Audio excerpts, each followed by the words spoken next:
Alors c'est la suite de la cabane numéro 2.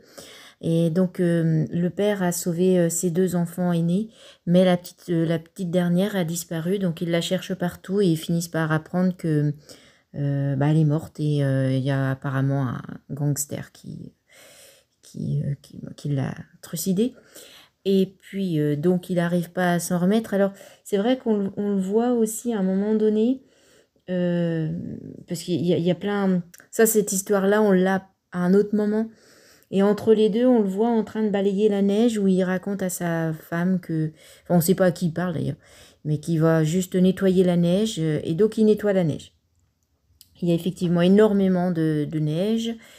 Et puis, il manque de l'essence. Il va chercher près de son ami, mais on voit qu'il est très fermé. Et puis quand il revient, la boîte aux lettres est ouverte et il y a une lettre dedans. Et c'est son papa parce que sa femme, elle appelle Dieu papa. Et, et en fait, c'est un message énigmatique, comme si c'était Dieu qui lui demandait d'aller à cette fameuse cabane où on a retrouvé sa fille. Donc il n'écoute rien ni personne, il emprunte le 4x4 de son ami qui veut l'accompagner mais il veut pas. Il, euh, il, euh, il, euh, il le sème et il s'en va tout seul. Et là, il a un accident.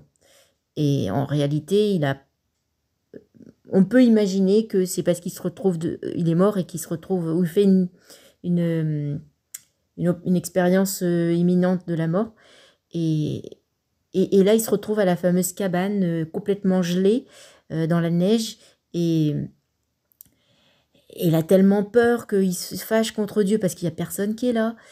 Et puis finalement, il y a un cerf qui passe. Et puis, il veut tirer.